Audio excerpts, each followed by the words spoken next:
Happy Saturday! Today's classic is the Bisbee Deportation, and it has ties to a couple of recent episodes. One is the Great Stork Derby. In that episode, we talked about how racism and anti-immigrant attitudes were part of the news coverage of the Derby. Although the Stork Derby took place in Canada and the Bisbee Deportation was in the United States, a lot of the context surrounding those attitudes is the same. We talk about that context a lot in this episode. And in our recent episode on Lucy Parsons, we discussed her being part of the founding of the Industrial Workers of the World, also known as the Wobblies. But we didn't talk that much about the Wobblies as an organization. This episode does, though. This episode also has one of the more embarrassing errors we've made on the show, and we're sharing it again in spite of that. When writing this episode, I typed international when I meant industrial, and not only did I do that, I did it more than once. So anytime you hear one of us say international workers of the world, which is both incorrect and redundant, just mentally correct that first word to industrial in your mind. This episode originally came out on May 2nd, 2018. We hope you enjoy. Welcome to Stuff You Missed in History Class, a production of iHeartRadio.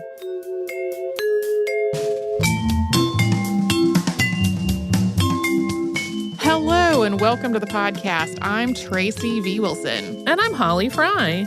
Today we are going to talk about the Bisbee Deportation. This is a 1917 incident that has elements of a labor strike and a wartime hysteria and a vigilante mob and a mass propaganda effort, and that's all rolled into one.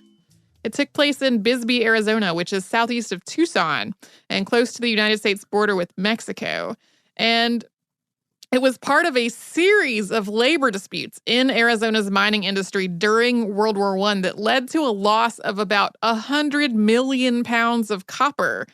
It was also part of an ongoing series of deportations and arrests and even murders that targeted members of the International Workers of the World, also known as the Wobblies. There was a lot going on here. As I got into this podcast outline, I began wishing that we had already done episodes on a number of people and organizations and events in it, because that would have been helpful. But sadly, we do not already have episodes on the Wobblies and the entire mining industry of Arizona, etc. Well, this is the start, and then you never know where we'll go from here. The city of Bisbee dates back to the Apache Wars, which were an ongoing series of armed conflicts between the United States and various Apache tribes and nations in the American Southwest. In 1877, the U.S. Army was searching the mountains of Arizona Territory for hostile groups of Apache. A civilian tracker who was working with them spotted signs of minerals, which led to the area's first mining claim. Bisbee grew rapidly from there thanks to the presence of lead, silver, gold, and especially copper. By the turn of the 20th century, more than 20,000 people lived in Bisbee and the communities immediately adjacent to it.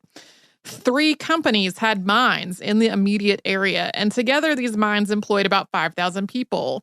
By far the largest of these companies was Phelps Dodge, which produced 63% of the region's copper and owned the area's most productive mine, which was the Copper Queen. Shattuck Dean Mining Company and the Calumet and Arizona mine ran much smaller mining operations in the area as well. Phelps Dodge also owned a lot of the town, including the hospital, the newspaper, the only department store, and the library. The town's YMCA and YWCA had been established at the behest of James Douglas, who was president of the Copper Queen mine. There were also businesses that weren't owned by or affiliated with Phelps Dodge, but they all knew that they had to stay on the company's good side to remain afloat. So this starts to sound like a really stereotypical company town. In a lot of ways, it was. But it wasn't quite as exploitive as most of the company towns that have come up on the show before. The mining companies did plan out the neighborhoods, and they segregated the workforce by race and ethnicity in those neighborhoods, but a lot of people living there actually owned their homes. Phelps Dodge ran a company store, but overall its prices were comparable with other normal stores. It wasn't a case of the company paying miners in scrip that could only be used at the company store and then inflating the prices there so much that the workers were always in debt to the company.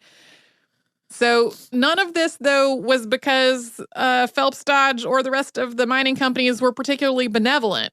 It was because they wanted to attract men with families to work in the mines with the hope of reducing turnover in their labor force. The idea was that if men brought their families to this nice place to live that had lots of amenities, then they wouldn't have to keep retraining and finding new workers.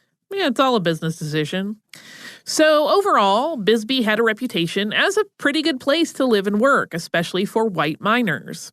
It had long had a reputation as a, quote, white man's camp. At first, that had meant that Chinese workers were excluded, but it gradually shifted to mean that the white miners got the most desirable and highest paying jobs. The pay overall was toward the top end of the range for the industry, and all those amenities that Phelps Dodge was paying for didn't always exist at other mining towns and camps. But at the same time, the situation was tense in Bisbee in 1917. Bisbee was very close to the border with Mexico, where the Mexican Revolution had started in 1910 and was still ongoing. In addition to the war going on just across the border, Mexican revolutionary Pancho Villa had attacked Columbus, New Mexico, which was roughly 200 miles or 321 kilometers away on March 9th of 1916. 19 people had been killed, and much of Columbus burned to the ground, and other communities near the border were afraid that something similar might happen to them. World War I added another layer to this fear. In January of 1917, British cryptographers deciphered a telegram from German Foreign Minister Arthur Zimmermann, which promised that Germany would return Arizona, New Mexico, and Texas to Mexico if Mexico joined the war on the side of Germany. These states had all previously been a part of Mexico, and Texas had declared its independence from Mexico in 1836, and the territory that would become Arizona and New Mexico, along with most of the rest of the American West and Southwest, was ceded to the United States in 1848 at the end of the Mexican-American War. Britain presented this telegram, known as the Zimmermann telegram, to the United States on February 24th, and by March it had been printed in newspapers. It wasn't very long after that the United States actually entered the war. So now, on top of being worried that the Mexican Revolution might spill over into the United States, people living near the border were worried that Mexico would wind up as allies of Germany and attack the United States directly. And yet another source of tension in Bisbee in 1917 was a general nationwide trend towards xenophobia and nativism. On February 5th, Congress passed the Immigration Act of 1917, overriding a veto by President Woodrow Wilson. We haven't talked about this particular piece of legislation on the show before because most of the time it was superseded by other laws that were more relevant to the subject at hand. But at the time, it was the strictest immigration law the country had seen. Before the Chinese Exclusion Act of 1882, the United States had no federal laws restricting immigration. If you could get here, you could stay. The Immigration Act of 1917 built on the Chinese Exclusion Act, along with other immigration laws and practices that had been put in place in the intervening years. Section 3 of the 1917 legislation included a colossally long list of people who were excluded from admission into the United States, including, as a few excerpts, quote, idiots, imbeciles, and feeble-minded persons, persons of constitutional psychopathic inferiority, paupers, professional beggars, and vagrants, anarchists, contract laborers, and people whose passage was paid for by someone else. The act also established what was known as the Asiatic Exclusion Zone, which barred immigrants from most Eastern Asia and Pacific islands. It mandated a literacy test as well, along with a tax of $8 per person for adult immigrants, which is equivalent to roughly $160 today. This legislation was heavily influenced by the eugenics movement and the idea that the United States should only allow people with so-called good stock into the country. This was happening at the same time that Henry H. Goddard was studying the people who arrived at Ellis Island, hoping to immigrate to the United States. We talked about that work in our episode called The Kallikaks and the Eugenicists. He published work from this research that claimed that 40% of immigrants were so-called feeble-minded, including 83% of Jews, 79% of Italians, 80% of Hungarians, and 87% of Russians. This 1917 legislation gives you a pretty good idea of how the country was feeling about immigration. But it wasn't really all that successful at reducing the number of, quote, undesirable immigrants, or immigrants from undesirable countries. In 1924, it would be replaced by another law known as the Johnson-Reed Act, which was also inspired by the eugenics movement, with a goal of limiting immigration from Southern and Eastern Europe. And workers from those countries were a significant part of the labor pool in Bisbee. All of this, the mines, the war, and the rising tide of anti-immigrant sentiment fed into the Bisbee Deportation, and we have not even gotten to the presence of the Wobblies yet, who were described as anything from a menace to, quote, the waste material of creation which should be drained off into the sewer of oblivion. We will talk about the Wobblies and who they were and why everyone hated them so much after a sponsor break.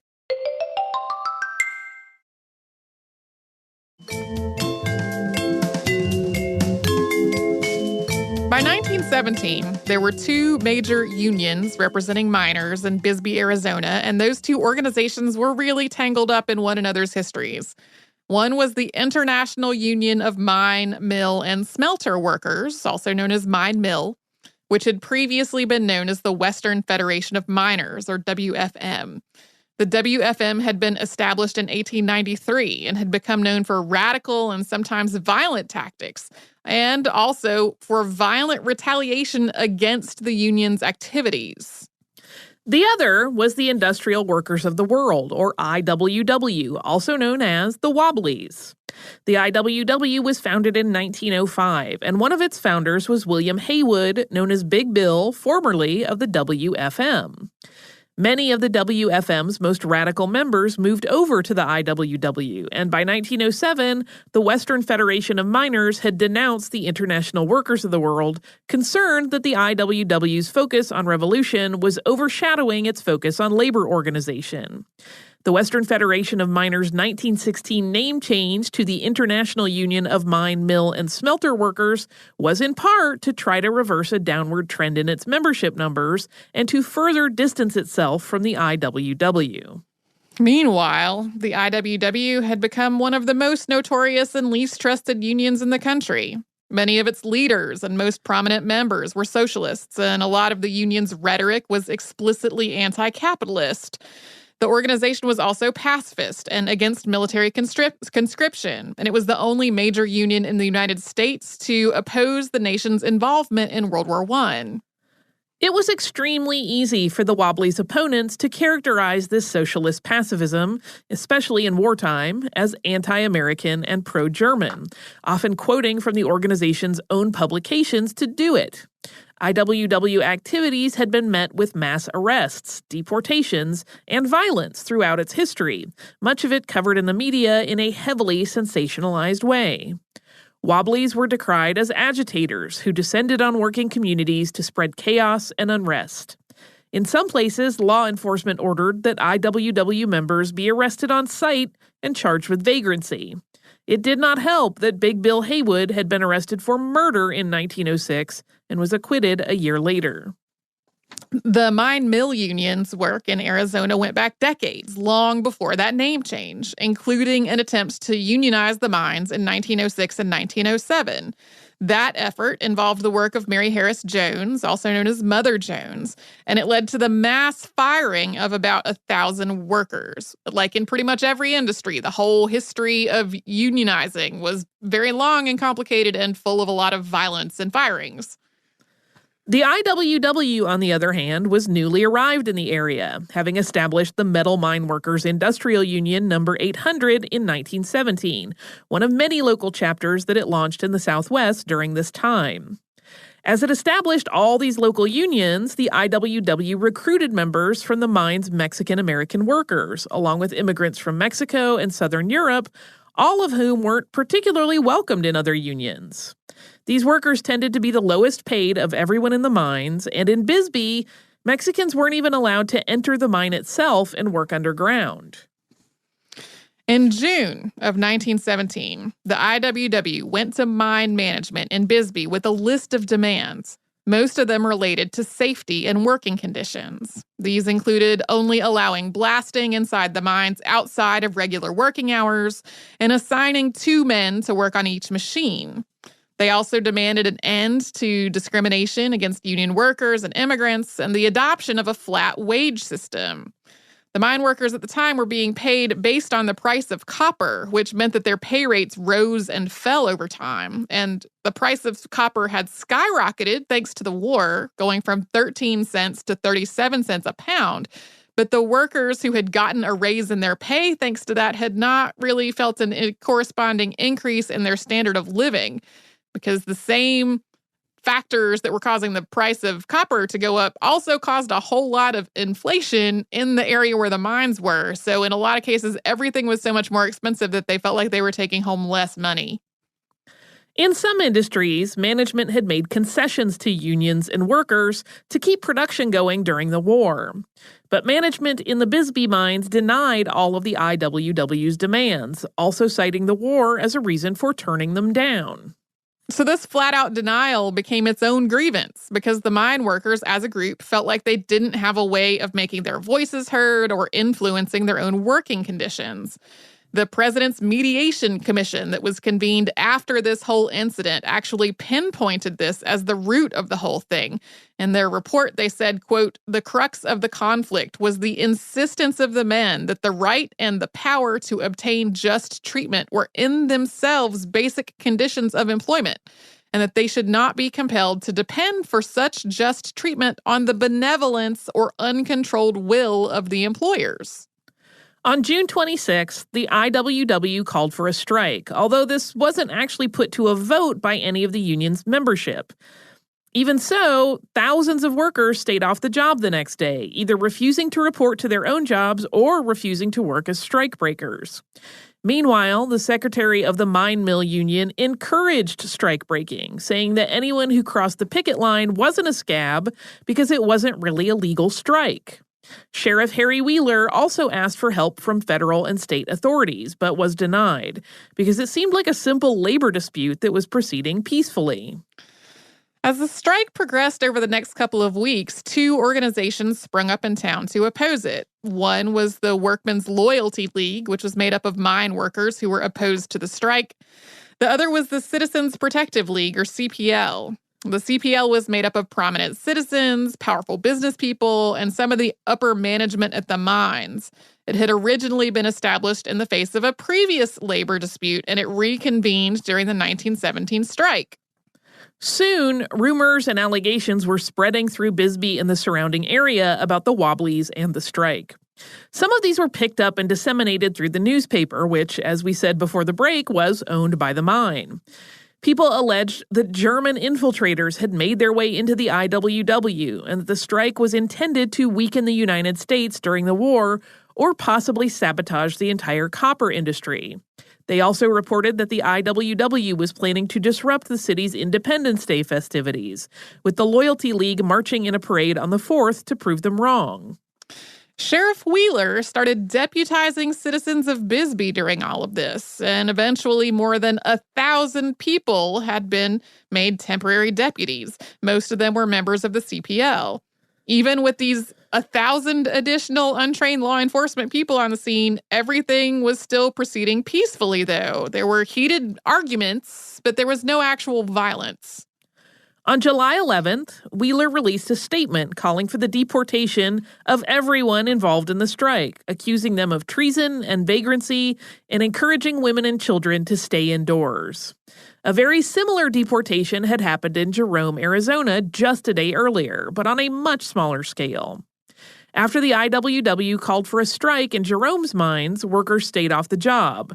The sheriff had 4 IWW leaders arrested and issued an order for all Wobblies to leave town within 12 hours. At 2 a.m. on July 12th, calls started going out to the deputized members of the Citizens Protective League, and this included calls to people living in Douglas, which was another border town about 30 miles or 48 kilometers away. By 5 a.m., they had gathered about 2,000 deputies, all of them wearing white armbands to distinguish themselves from the Wobblies and the striking workers. Law enforcement didn't contact the governor, the federal government, the military, or anyone else to ask for aid or explain what was going on. This vigilante mob seized the telegraph station to try to censor any outgoing communications about what was happening. And they started moving through Bisbee, nearby Lowell, and the surrounding area, interrogating people at gunpoint about whether they were working and rounding up anyone believed to be a member of the IWW, a striking worker, or someone who supported the strike. This included Archie Cook, arrested by his own brother, Edward Leslie Cook, who had been told that if he didn't go along with the mob, he would be deported himself. One miner and one deputy were killed during this massive roundup. Jim Brew, who was a boilerman's helper and an IWW organizer, killed Orson McRae, who was a shift boss at the Calumet and Arizona mine, and also a former candidate for council and a member of the Loyalty League. Brew had called out a warning that he would shoot anybody who tried to take him, and when several men continued to move toward his boarding house, he fired through the screen door. Multiple men in the mob returned fire, and the coroner's inquest that followed all of this didn't determine which of them killed Brew.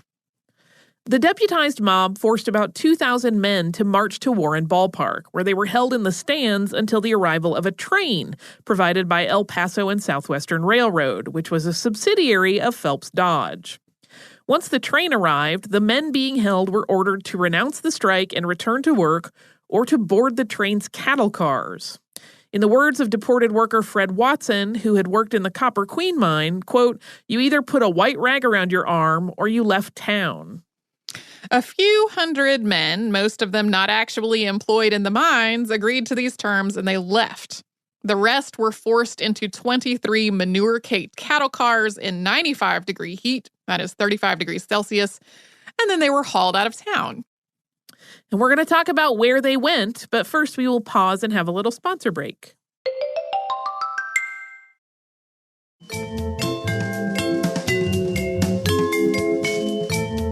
After leaving Bisbee, Arizona, the train, carrying about 1,200 men under armed guard, traveled 16 hours east to Columbus, New Mexico, home of Camp Furlong. The hope was to leave the deported men there. The people who would arrange this whole deportation had not really thought it through. Camp Furlong did not have enough food or the necessary hygiene facilities to just absorb so many people. So the train turned back west and stopped in Hermanas, New Mexico, where the men spent the night in the cattle cars. They had very little in the way of food, water, and protection from the elements until troops arrived on July 14th and escorted them back to Columbus.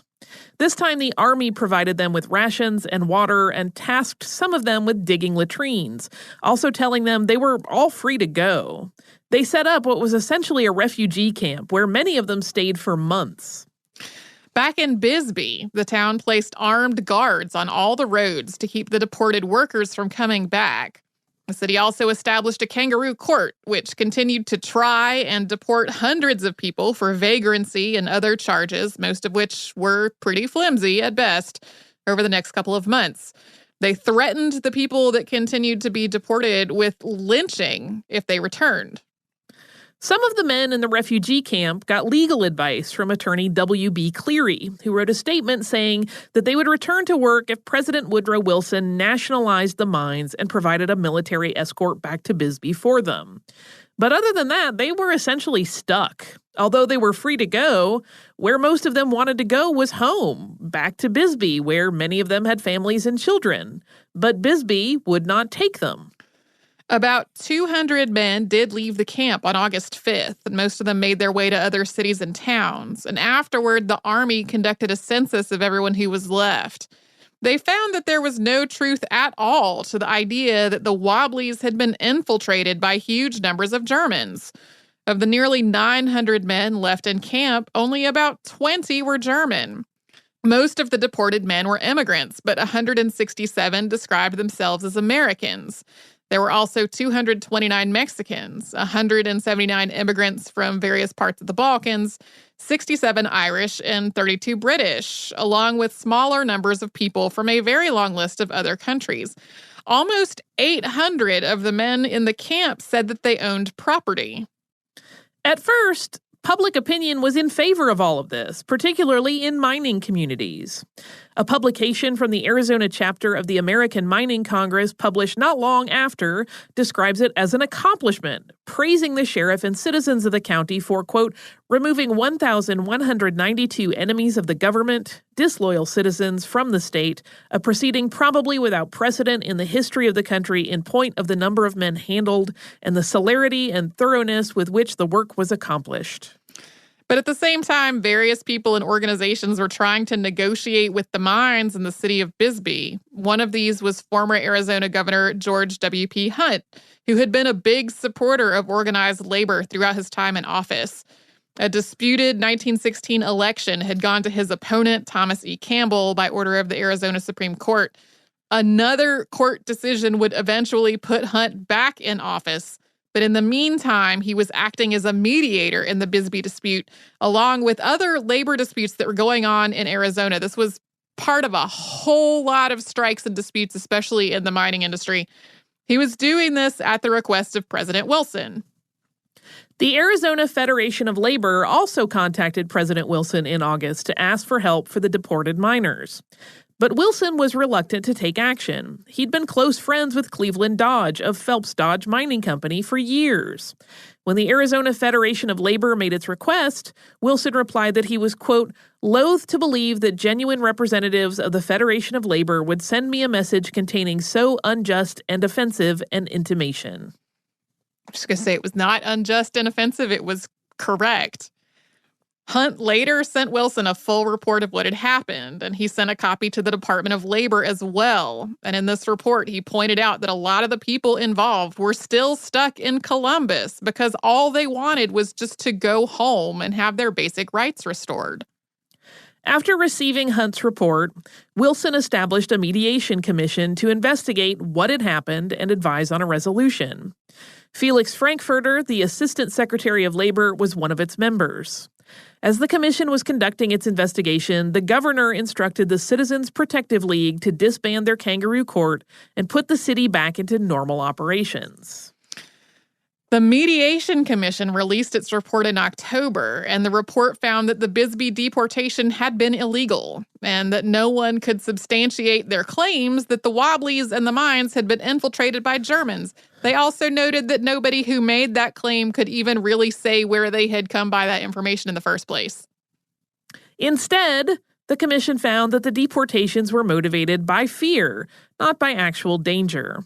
To quote from the report, the plan for the deportation and its execution are attributable to the belief in the minds of those who engineered it that violence was contemplated by the strikers and sympathizers with the strikers who had come into the district from without, that life and property would be insecure unless such deportation was undertaken, and that the state was without the necessary armed force to prevent such anticipated violence and to safeguard life and property within the district.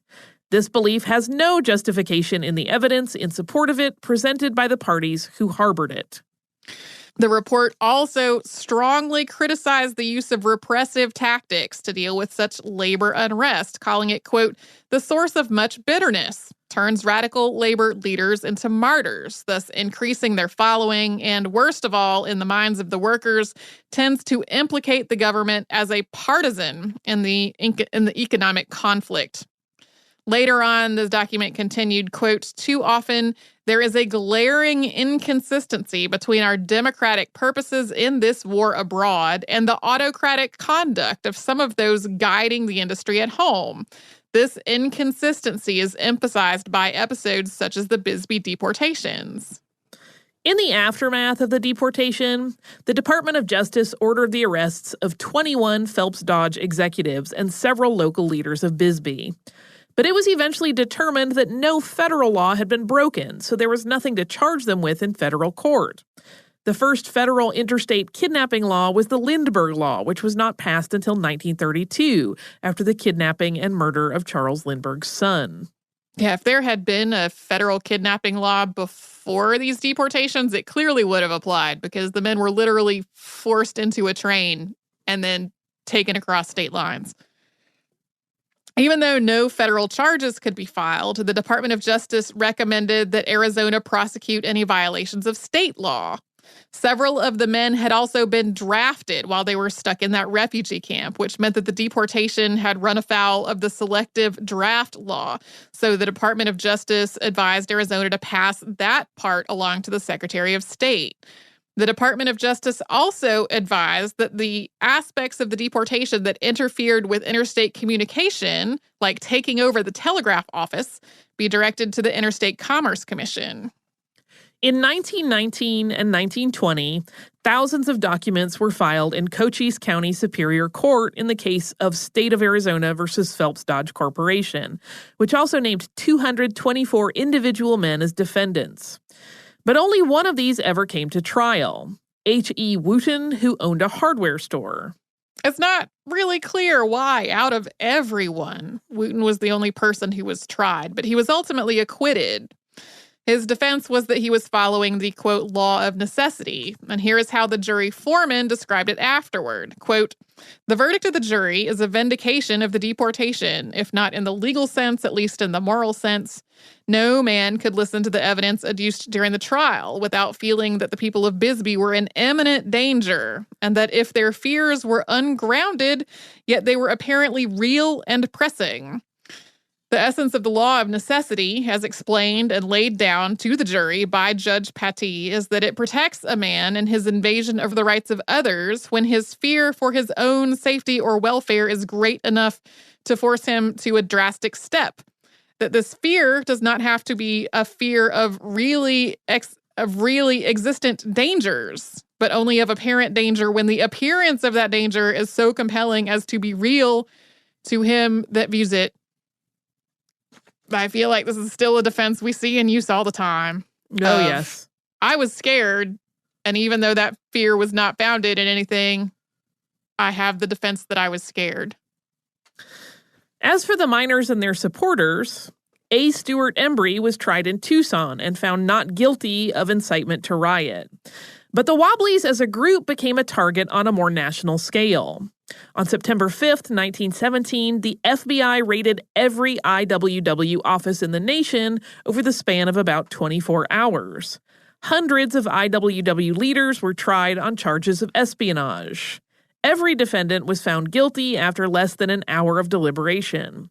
The District Attorney of Philadelphia called these raids and the trial that followed as undertaken, quote, "very largely to put the IWW out of business." Some joined the military or found work in mines in other cities, but many of them found themselves cut off from their homes and their property in Bisbee with really nowhere else to go. The labor dispute and the commission's report did lead to a few changes in Bisbee's mines. The three mine superintendents all set up official grievance procedures and got rid of the physical exam requirement. Wages in Bisbee's mines also rose by about 50% in 1918. This turned out to be temporary, though. The mining industry in Bisbee started to suffer with a shift toward pit mining. Historians who look back on this are mostly agreed on the fact that the root of the workers' dissatisfaction really came from not being able to have their grievances heard and addressed in a meaningful way. And then there's also a lot of consensus about the idea that the deportation was rooted in fear and not actual danger. But there is still debate about which fear had the greatest part of it. Whether it was the fear and dislike of immigrants and this general national climate of xenophobia and nativism, or whether it was fear and dislike of unions and organized labor, especially the Wobblies. I cannot emphasize the Wobblies were so distrusted and disliked that it is hard even today to figure out which charges against them were real and which are completely made up.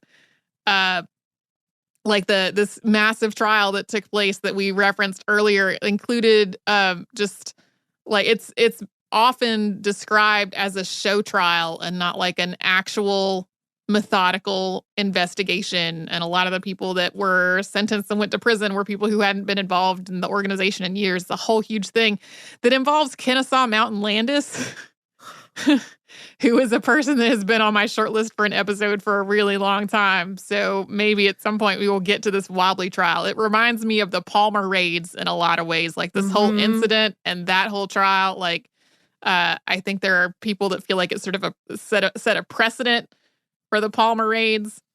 Anyway, whole big complicated thing. I thought this was going to be a relatively straightforward story when I got into it, because it seems like on the surface, such a, okay, there was a labor dispute, and then they put everybody on a train and deported them. But then the whole huge history, like the entangled history of the labor organizations and the mines and everything that was happening in World War I, makes it way more complicated than I expected when I got into this.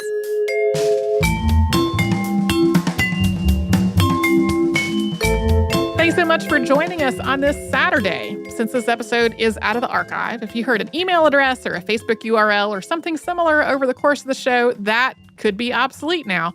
Our current email address is historypodcast@iHeartRadio.com. Our old How Stuff Works email address no longer works. You can find us all over social media at Missed in History. And you can subscribe to our show on Apple Podcasts, Google Podcasts, the iHeartRadio app, and wherever else you listen to podcasts. Stuff You Missed in History Class is a production of iHeartRadio. For more podcasts from iHeartRadio, visit the iHeartRadio app, Apple Podcasts, or wherever you listen to your favorite shows.